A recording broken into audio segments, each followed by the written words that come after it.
¿Qué tal, hermanos? Muy buenas noches. Vamos a comenzar. Hoy vamos a Primera de Samuel, capítulo 8. Vamos a pedirle a Dios que nos ayude el día de hoy. Padre bendito, estamos muy agradecidos porque hoy podemos estudiar tu palabra. Gracias porque nos das estos días, tener estas oportunidades, Dios. Gracias porque provees lo necesario para que podamos venir, Dios, disfrutar un tiempo de alabarte como iglesia, tener la oportunidad también de leer tu palabra, Dios. Ayúdanos el día de hoy a estar atentos, que nuestro corazón esté anhelante de tu palabra, Dios. Te rogamos que aquellos que venimos o vienen cansados, Señor, del trabajo, de las actividades del día, puedan encontrar en ti descanso, Señor, y en tu palabra un renuevo, Señor, y que vamos a estar muy atentos a lo que tienes para nosotros. Te bendecimos y adoramos. Amén. Sale, hermanos. Vamos al capítulo número 8. A veces, creo que casi siempre digo eso, pero hay capítulos que parecen muy fáciles cuando los leemos por primera vez, pero ya te pones a pensar y salen tantas cosas que dices, no sé ni para qué pensé tanto. Pero bueno, espero que hoy podamos meditar en esto y como Pablo le escribe a Timoteo, que el Señor nos dé entendimiento. Nosotros, esta historia es pues obviamente continuación. Venimos viendo cómo primero nos presenta la vida de Elí, un sacerdocio caído. Después en esa historia, la historia de Elí, él de alguna forma él no corrigió a sus hijos, no les puso alto a sus hijos. Y porque no les puso alto a sus hijos, Dios tuvo que mandar, él siendo sacerdote, a un profeta, es decir, él era un hombre de Dios y no escuchó, y tuvo que mandar a otro hombre de Dios para decirle: tus hijos están mal, manda juicio sobre ellos, mueren, y él también muere. Pero el asunto es que en esta historia, el arca del pacto pues queda secuestrada por unos malhechores y se la llevan, ¿no? Los filisteos se llevan el arca del pacto. La semana pasada estuvimos hablando de todo esto que sucedió, ¿recuerdan? Con Dagón y cómo la quisieron sacar y bueno, todo lo que sucedió. El chiste con esto es que después de que la sacan, llega a la tierra de Israel, hay todo un conflicto por varios que abren el arca, mueren, una guerra, y en ese contexto, capítulo 7 nos dice que Samuel se levantó como juez de Israel y ahí nos quedamos. Ahora, llega el capítulo 8 y pasaron ya varios años, ya muchos años, porque vemos aquí Samuel llegando hasta una edad en la que las personas le dicen: Samuel, ya estás viejo, ¿no? Bien, con tanto tacto le dicen: ya estás bien viejo. Pero hay un problema que vamos a estar leyendo, que espero que podamos poner atención y ver qué es lo que Dios nos está hablando. Versículo 8, aconteció, ¿alguien puede leer el versículo 1? El nombre de su hijo primogénito fue Joel, y el nombre del segundo, Abías, y eran jueces en Berseba. Entonces Samuel, siendo juez de Israel, pone a sus hijos, porque nos dice aquí que envejeciendo. ¿Por qué? Y pensemos esto, llegó esto a una edad en la que posiblemente, bueno, me gustaría que pudiéramos leer un poquito, vamos al capítulo anterior para recordar esto, versículo 15 del capítulo anterior. Y juzgó Samuel a Israel todo el tiempo que vivió, hasta que se murió fue juez de Israel. Y todos los años iba y daba vuelta a Betel, a Gilgal, a Mizpa, y juzgaba a Israel en todos estos lugares. Después volvía a Ramá, porque allí estaba su casa, y ahí juzgaba a Israel y edificó allí un altar a Jehová. Entonces, era un buen juez. Y no solamente era un buen juez, sino que él se tomaba el tiempo de dar toda la vuelta por varias partes en Israel. Era un recorrido largo y que lo hacía alrededor de cada año. O sea, le tomaba, podemos verlo de esta forma, o le tomaba un año entero hacer todo este trabajo o cada año se daba esa vuelta. Pero el chiste es que era algo que estaba haciendo constantemente. En el capítulo 8 llega el punto en el que, porque ya está grande, nos hace inferir que él ya no podía dar toda esta vuelta completa. Y entonces necesitaba de ayuda. Y necesitando ayuda, lo que hace es que le pide a sus hijos que se vuelvan jueces de Israel y los levanta como jueces de Israel en un lugar en particular. Nos dice que es Berseba. Pero ¿cuál es el problema? Versículo 3, ¿lo puede leer alguien? ¿Quiénes de los que son padres les daría miedo esto? que ustedes siguiendo a Dios, y de los que van a ser padres, alza la mano, hermano, no importa, los que van a ser padres, que ustedes sirviendo a Dios, llegará el momento en que sus hijos no lo hagan, va a ser algo feo. Ahora, aquí la historia se complica, estaba hablando con mi esposa de esto. ¿Por qué se complica aquí la historia? ¿Por qué creen que se complica la historia? ¿Qué es lo que pasó con los hijos de Elí? Su antecesor, Elí, tenía 2 hijos. Samuel lo vio, ¿no? O sea, él vio todo este asunto. Le digo a mi esposa, y eso pues ya es chisme mío, ¿no? Pero a lo mejor algún momento Samuel llegó viendo a los hijos de Elí y decir, estos cuates, no manches. O sea, su papá, bien buena gente, y estos todos haciendo esto. O sea, lo vio. Y resulta que sus hijos hacen algo similar. Ahora, se complica mucho más, porque no solamente lo vio. ¿Cómo estuvo esa historia del juicio sobre los hijos de Elí? ¿Quién fue el mensajero? Samuel. Y se vuelve mucho más complejo porque él por su propia boca fue con Elí y le dijo, bueno, él no le quería decir, pero Elí casi lo obligó y le dice, ¿qué te dijo Jehová? Y dice que Samuel no le ocultó nada y dijo todo. Le dijo, Samuel, Elí, tus hijos se van a morir. O sea, él fue el que pronunció las palabras de juicio que Dios había traído. ¿No es algo complicado esta situación? Porque podemos llegar a ser estos, que hablamos de algo, que enseñamos de algo, y que luego las mismas palabras vengan sobre nosotros. No sé si recuerdan, y platicaba hoy estuvimos platicando de un asunto similar, mi esposa y yo, como 2 horas estuvimos hablando sin saber ahorita le estaba diciendo, oye, creo que es lo que platicamos, porque me estaba contando de su devocional y me voy a piratear su devocional. Pero es que el asunto es que en Primera de Reyes vemos un evento un tanto similar. En Primera de Reyes estaba contando, y a lo mejor recordarán muchos de ustedes esta historia, de un profeta que va con Jeroboam y le dice por todo esto de la idolatría, todo esto, tal. El chiste es que va a venir un rey que ahora sí que haga bien lo bueno delante de sus ojos, y lo que va a pasar es que como señal se va a partir esta piedra donde ofrece sacrificios. Y lo que sucede, pero Dios le dice al profeta, nada más que cuando des la palabra, no comas en ese lugar. ¿Sí se acuerdan? Bueno, si no se acuerdan, Dios le dice al profeta, no comas en ese lugar, regrésate, pero no vuelvas por el mismo camino. Y lo que pasa es que sucede como él dice, Jeroboam lo apunta y dice, detengan a ese hombre, se le seca la mano, dice, por favor, ora a Dios, y entonces ora a Dios, la mano se le pone bien, y entonces él se regresa por un camino, está bajo un árbol, está sentado, y otro profeta manda a sus hijos y le dice, oye, ven a comer a mi casa. Y él dice, no, porque Dios me dijo que no comiera acá. Y dice, es que yo también soy profeta. Y Dios me dijo que si vinieras. Pero ahí dice la historia que le estaba mintiendo. El chiste es que el profeta va, desobedece a Dios, come, sale de ahí, se vuelve a su casa y un león lo mata. Y tú dices, híjole, qué historia tan fea. Un profeta que había visto la mano de Dios, el poder de Dios y el juicio, ahora él desobedece en algo, pero este cuate no se murió, el rey malo no se murió, pero el profeta sí. Y entonces hablábamos de este versículo cuando Pablo hace esta consideración que me gustaría que el día de hoy podamos recordar, que siendo heraldo, él tenía como cosa, no vaya a ser que siendo heraldos vengamos a ser descalificados. Y ese es el asunto, uno de los asuntos que estamos viendo el día de hoy. Un hombre que vio la maldad en los hijos de su antecesor, habló acerca de esa maldad, pero ahora sus hijos vivían de una manera similar. Y se vuelve a volver esto algo muy duro, puede ser algo muy duro. Y aquí, con la consideración que vamos a ver, se vuelve real que con la misma vara que medimos, vamos a ser medidos. Ahora, eso no necesariamente es algo malo. Eso quiere decir que las mismas palabras con las que nosotros enseñamos, vamos a ser probados. Y vuelvo a repetir, esto no es algo malo. Simplemente tenemos que estar listos.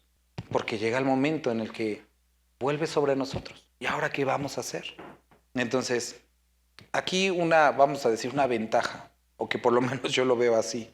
A diferencia del caso de Elí, con Samuel no se nos dice que él no haya puesto atención en esto sobre sus hijos. No se nos dice. Tampoco se nos dice que sí hizo algo. Pero el que en 2 historias consecutivas, con actitudes similares, en uno hubo juicio y en el otro no hubo, o aparentemente, o hasta aquí, hasta este capítulo, no hubo juicio, quiere decir que por lo menos hasta este punto, posiblemente Samuel había hablado con sus hijos. Ahora, Otra cosa nada más para que podamos enriquecer un poquito más este capítulo o verlo desde otra perspectiva. Recuerdo el pastor Juan Domingo, él decía que habían 3 pecados por los cuales generalmente un pastor o una persona que servía, pero yo digo generalmente todos los cristianos pueden caer. Y él decía la fama, la dama o la plata. Interesantemente vemos cuál era el mayor pecado de los hijos de Elí, la prostitución afuera del templo. ¿Cuál era el pecado de los hijos de Samuel? El dinero. Y siguiente historia, Saúl. ¿Cuál era su problema? El orgullo. Ahora esto no es al azar, obviamente nos está mostrando un principio. Vemos en los líderes 3 asuntos por los cuales están cayendo: inmoralidad, dinero y orgullo. Ahora, vuelvo a repetir, esto no fue como que, lo que dijo el pastor.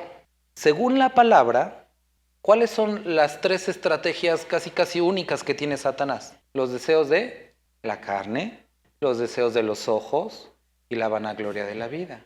Dinero, inmoralidad y fama o orgullo. Y nosotros vemos aquí estas 3 cosas en capítulos continuos sucediendo. Ahora, no perdamos de vista lo que está pasando aquí, que es que sus hijos habían llegado a ese punto. Vamos ahorita a regresar a esto para poder concluir este asunto, pero lo quiero dejar abierto por lo que va a pasar. Producto de esto, dice que los ancianos de Israel se juntaron y vinieron a Ramá para ver a Samuel. Y le dijeron: he aquí tú has envejecido, ya estás bien viejo, y tus hijos no andan en tus caminos. Por tanto, constitúyenos ahora un rey que nos juzgue como tienen todas las naciones. Aprovecharon la ocasión, el pretexto de, oye, pues tus hijos, mira cómo se comportan, nosotros necesitamos alguien que sí sea de buen corazón. Y le dijeron, como tus hijos no lo hacen bien, constitúyenos un rey. Ahora aquí, vuelvo a repetir, únicamente estaban usando esto como pretexto, porque aunque los hijos de Samuel no lo estuvieran haciendo bien, vamos a recordar, ¿qué era lo que estaban haciendo? Estaban aceptando sobornos. Y dice que habían hecho corrupto el derecho. Ahora, ¿quién estaba dando el soborno? El pueblo. ¿Quién lo estaban recibiendo? Los hijos de Israel, los hijos de Samuel. Entonces, aquí vemos una doble responsabilidad. El asunto no era únicamente de los hijos de Samuel, ellos eran corruptos. Pero ¿quién estaba participando en esta corrupción? No sé si han escuchado, ahorita Cuautlancingo se están robando los faros de los Ibiza, de los Audi y llantas por doquier, ¿no? Pero, ¿si han escuchado más o menos en cuánto andan los faros estos? En el rango de los 17 a 30 mil pesos cada uno. Por eso se los están robando. Pero ¿quién los compra? ¿Quién los vuelve a recomprar? Ese es el asunto. Decimos, estos cuates que se roban, pero el problema es que aquellos a quienes les roban no van a la agencia y dices, es que ya me lo roban, pero están alimentando el ciclo interminable de la delincuencia. Muchos se quejan de las drogas, pero ¿quién las compra? Y el asunto tiene que ver con cada uno de nosotros, porque muchas veces nos quejamos de la sociedad, de lo decaído que está eso, pero ¿quién se alimenta de toda esa maldad y esa malicia? Como creyentes, en muchas áreas, en problemas que vemos en la familia, en problemas que vemos en la iglesia, nosotros mismos los alimentamos. Y a veces queremos quejarnos de aquellos que de alguna forma están en eminencia, diciendo es que ellos, pero hay una doble participación siempre. Hay una responsabilidad. Entonces aquí ellos estaban diciendo esto. Versículo 6. Pero no agradó a Samuel estas palabras que dijeron: danos un rey que nos juzgue. Y Samuel oró a Jehová. Ahora aquí se nos va a descubrir el corazón de Samuel. No es que él se enojara porque dijeron, ya me quieren quitar a mí, o ya quieren quitar a mis hijos. Ese no fue el asunto con Samuel. Él sabía que había algo malo con Dios en este asunto. Pero quiero que veas esto, hermano. Ante la crítica del pueblo hacia su familia y hacia él, ¿qué hizo Samuel? Era juez, él podía hacer varias cosas. ¿Pero qué hizo? Tomó sus aflicciones, tomó sus tentaciones, tomó sus asuntos y los llevó a Jehová. Y esto es algo que debemos nosotros ver. Porque muchas veces nosotros teniendo el poder y teniendo el derecho de quejarnos o de hacer las cosas, actuamos. Pero aquí vemos que un hombre de Dios acudió a Dios. Y eso es lo que debemos hacer los creyentes. Ante las necesidades, nosotros acudimos a Dios. ¿Sale? Ok. ¿Alguien me podría ayudar a leer el versículo número 7? Ahora pues, oye su voz, mas protesta solemnemente contra ellos, y muéstrales cómo les tratará el rey que reinará sobre ellos. Y refirió Samuel todas las palabras de Jehová al pueblo que le había pedido rey. Dijo pues, así hará el rey que reinará sobre vosotros. Tomará vuestros hijos y los pondrá en sus carros y en su gente de a caballo, para que corran delante de su carro. Y nombrará para sí jefes de miles y jefes de 50, los pondrá asimismo a quedar en sus campos, y que siguen sus mieses, y que hagan sus armas de guerra, y los pertrechos de sus carros. Tomará también a vuestras hijas para que sean perfumadoras, cocineras y amasadoras. Asimismo tomará lo mejor de vuestras tierras, de vuestras viñas y de vuestros olivares, y los dará a sus siervos. Diezmará todo vuestro grano y vuestras viñas para dar a sus oficiales y a sus siervos. Tomará vuestros siervos y vuestras siervas y vuestros mejores jóvenes y vuestros asnos, y con ellos hará sus obras. Diezmará también vuestros rebaños, y seréis sus siervos. Y clamaréis aquel día a causa de vuestro rey, que os habréis elegido, mas Jehová no os responderá que en aquel día. Pero el pueblo no quiso oír la voz de Samuel, ni la voz de Dios, obviamente. Y dijo, no, sino que habrá rey sobre nosotros. Y nosotros seremos también como todas las naciones. Y nuestro rey nos gobernará y saldrá delante de nosotros y hará nuestras guerras. Y oyó Samuel todas las palabras del pueblo, y otra vez las refirió en oídos de Jehová. Y Jehová dijo a Samuel, oye su voz, y pon rey sobre ellos. Entonces dijo Samuel a los varones de Israel, idos cada uno a vuestra ciudad. Entonces, vemos este asunto completo aquí. Vienen ellos con esta queja, y lo que hace aquí Dios, lo que hace primero Samuel es hablarle a Dios. Entonces, cuando hay conflictos, cuando hay este tipo de situaciones, lo que nosotros podemos ver aquí un buen ejemplo es acercarnos a Jehová. Ahora, después de que pasa eso, Dios le dice, no se están rebelando contra ti, su problema no es contigo, su problema es conmigo, porque me desecharon a mí. Y cada vez que hay un desafío en contra de la autoridad, el asunto es contra Dios. Ahora, Él le dice, solo diles lo que va a pasar, para que no digan que no se les dijo.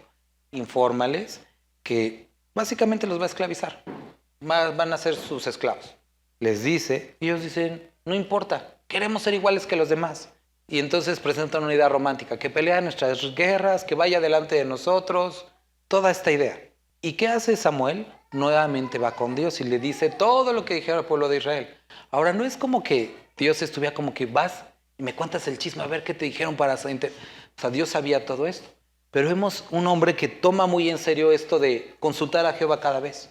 Consulta a Dios y entonces Dios le dice, ponles al rey que quiere. Ok, vamos a ver lo siguiente. Lo que nosotros estamos viendo aquí es primero un hombre que había caminado justamente delante de Dios. Un hombre que había escuchado la voz de Dios y que al principio no la conocía, pero aprendió a escuchar a Dios y a hablar con Dios. Ok, primera cosa. Después vemos que vienen sus hijos y que hacen lo que no es bueno delante de los ojos de Jehová. Ellos, el pueblo, se queja de los hijos, pero aquí vemos algo. Ellos tenían el tipo de líderes que ellos se merecían, personas corruptas. ¿Por qué? Porque ellos eran corruptos y alimentaban esa corrupción. Estaban ellos cosechando lo que habían sembrado. Ahora, lo que nosotros tenemos que ver aquí y lo que podemos ver aquí es que, a diferencia del caso de Elí, en el caso de Elí se describe que Dios le advirtió y Elí no hizo nada. Vemos aquí el ejemplo de Samuel, que era un hombre constantemente hablando con Dios y que Dios en su soberanía había llevado al punto al pueblo y al punto a Samuel de hablarles, de explicarles las consecuencias, pero ellos habían deseado ser como los demás. Cuando nosotros vimos en Éxodo, una de las cosas que pide Moisés dice, no nos hagas iguales a los demás. Sepáranos de los demás. Y si tú no vas, no nos pidas que vayamos. Ellos estaban pidiendo lo contrario. Queremos ser iguales que los demás. Y queremos ir no a donde tú nos lleves, sino a donde nos lleve nuestro Rey. Y vemos aquí la descomposición del pueblo y cómo estaban quitando a Dios sobre el rey de ellos y querían a un hombre. Habían despreciado el consejo divino y estaban buscando el consejo humano. Estaban despreciando el cuidado divino y estaban buscando el cuidado de ejércitos. Habían hecho a un lado al Señor. Romanos, en Romanos capítulo 1. Y aquí, por favor, mediten esto, hermanos. Uno de los peores castigos, o por lo menos yo así lo considero, es cuando Dios te da lo que quieres. Cuando llegas al punto de estar en una necedad, duro y dale, en un pecado, y que Dios te está advirtiendo y que Dios está diciendo, espera, te está diciendo, cuida, y que entonces Dios, Romanos 1 dice, por cuanto no quisieron tener en cuenta a Dios, Dios los entregó en sus mentes reprobadas. O sea, como eso es lo que quieren, eso es lo que van a tener. Eso es exactamente lo que estamos viendo aquí. ¿Quieren un rey? ¿Quieren que los esclavice? Y ellos dijeron, sí, eso es lo que queremos. Entonces Dios les dice, ok, eso es lo que van a tener. Pero tienen que entender que no soy yo poniéndolo sobre ustedes. Son ustedes eligiéndolo. Son ustedes sabiendo y entendiendo las consecuencias y yendo por ese mismo camino. Ese es el asunto que describía Pablo cuando dice que siendo heraldo sería horrible llegar a ser descalificado. O ese es el problema que también Pablo describe de cuando eres maestro tienes doble condenación, porque ya sabes ya sabes en lo que estás andando. Y ese, queridos hermanos, es el problema que desafortunadamente, por lo menos el día de hoy, tienen todos los que estamos aquí. Ya saben esto. Ya saben que la palabra que ustedes han hablado, la palabra que han escuchado, la palabra que han estudiado, esa misma palabra los juzgará, porque la saben. Y ese es el asunto de, muchos dicen, quiero una iglesia en la que se enseñe en sana doctrina. Ok, eso no es un mal deseo, es un buen deseo. El asunto que es qué hacemos con esa doctrina. Quiero Dios tener tiempo para estudiar y aprender de tu palabra, eso es un buen deseo. Pero ¿qué vamos a hacer con esa palabra? Porque esa palabra va a volver y va a reclamar algo de nosotros. Va a reclamar algo de nosotros. No es malo, pero necesitamos saber que va a pedir algo de nosotros. Entonces, cuando vemos aquí, Dios les está diciendo, les advierto, les estoy exponiendo las consecuencias. ¿Seguro quieres esto? ¿Seguro quieres ir por ese camino? ¿Eso es lo que realmente quieres? Ahora hay dos cosas también, o dos formas de ver esto. Tanto en lo bueno como en lo malo, tanto en lo que sirve a Dios como lo que sirve al enemigo, tienes que estar muy consciente de los costos. Tienes que estar muy consciente. Dios no ocultó los costos. Él no puso letras chiquitas en lo que implicaba servirle a Él. Él te dijo, en el mundo tendrás aflicción. Si tú vas y dices mis palabras, eres como una oveja en medio de lobos. Vas a ir y no te van a escuchar. Todo eso lo dejó muy claro. Va a ser difícil, los van a perseguir, se van a burlar de ustedes, no los van a querer. Todo eso está descrito. Y Dios te dice, este es el costo de seguirme. Es más, se los hago más resumido. ¿Quieres seguirme? Vas a morir. Así, vas a morir. Ese es el costo de seguirme. No solamente puedes, sino tienes que morir. ¿Quieres seguirme? Toma tu cruz. Muere a ti mismo. Ese es el costo. Pero en esto hay una recompensa eterna. ¿Quieres ir y servir al enemigo? Una satisfacción momentánea, pero perdición eterna. Y esas son las opciones que están puestas delante de nosotros. Dios no escatima o no ha escatimado en su palabra en decir esto. Pero ¿qué vas a hacer con eso? Y eso es lo que a veces no entendemos mucho. Pensamos en, pues ya Dios obrará. No, tienes que tomar una decisión. Y esa decisión tiene que estar reflejada en un conjunto de actos consecutivos que reflejen tu decisión. Que te presentes aprobado delante del Padre. Que perseveres hasta el final. Que tenga esta decisión su fruto. Y que muestre a través de las obras lo que has elegido. Y eso es lo que nosotros estamos viendo aquí. El caminar de un hombre que sirvió a Dios. Los hijos que decidieron no servir a Dios. A lo mejor se justificaron diciendo es que el pueblo es malo. Y el pueblo dijo es que los líderes son malos. Y ambos decidieron hacer lo malo. Pero ahí estaba Dios. Y Él les advirtió. Yo los saqué de Egipto, los saqué de esclavitud. ¿Quieren volver a la esclavitud? Sí, queremos volver a la esclavitud. Ok, pero cuando vengan, cuando estén experimentando el dolor, no me busquen, porque yo ya les dije. Ahora, ¿qué es no me busquen? ¿Que Dios no los iba a ayudar nunca más? No, es que este asunto tenía una consecuencia definitiva y que no iba a volverse atrás. Dios no iba a quitar la monarquía. Ese era el asunto, que por lo menos de aquí hasta la diáspora, ellos iban a tener rey, sí o sí. Y hay algunos asuntos en nuestra vida en los que Dios podemos escuchar lo mismo, mira, y que te diga, o sea, posiblemente eres tú el que tienes que escuchar esto también, hermano. En ese asunto que a lo mejor tú sabes, Dios está diciendo, aquí no va a haber vuelta atrás. Si tú vas por este camino, no va a haber vuelta atrás. No es como las otras ocasiones. Y necesitamos entender que hay ese tipo de consecuencias que permanecen y que no hay vuelta atrás. Y que no es que Dios no nos quiera escuchar, no es que Dios no nos ame, simplemente es que Él nos avisó y que tendrían consecuencias permanentes. Porque Dios sabía que iban a venir a pedirle ayúdanos.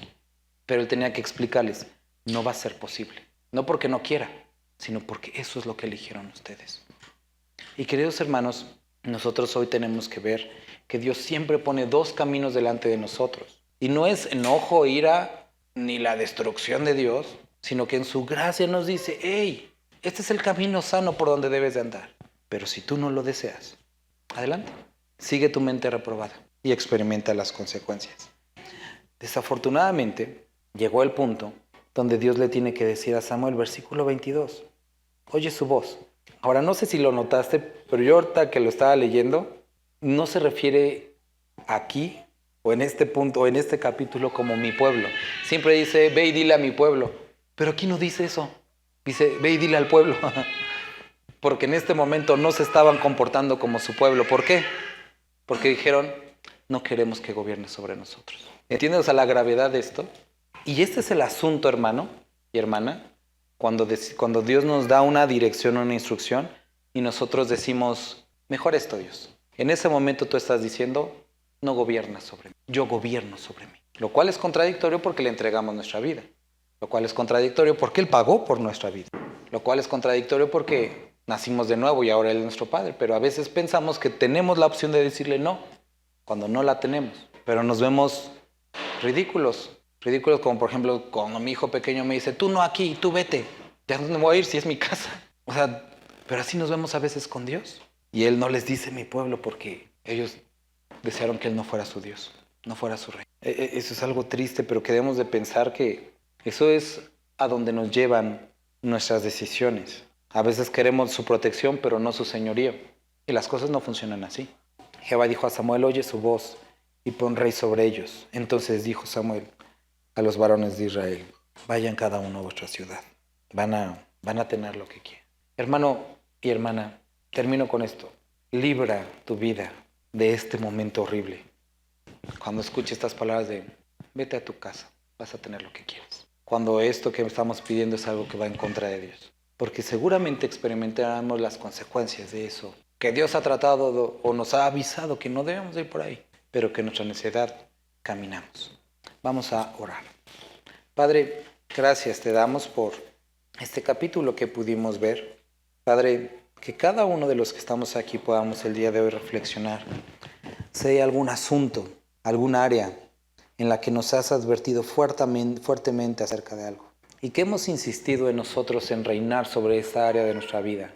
Hemos decidido permanecer al mando y dándole dirección. Que tu pueblo, este relato pueda ser una advertencia para cada uno de nosotros de lo costoso, de lo lamentable que es abandonar a nuestro Rey e irnos en pos de las necesidades humanas. Padre, ayúdanos a estar atentos y que si el día de hoy tú has hablado a nuestros corazones, que podamos ser sabios en hacer aquello que conviene, rendirnos a ti y poder caminar en la libertad con la que nos has hecho libres. Bendito eres, Padre. Amén.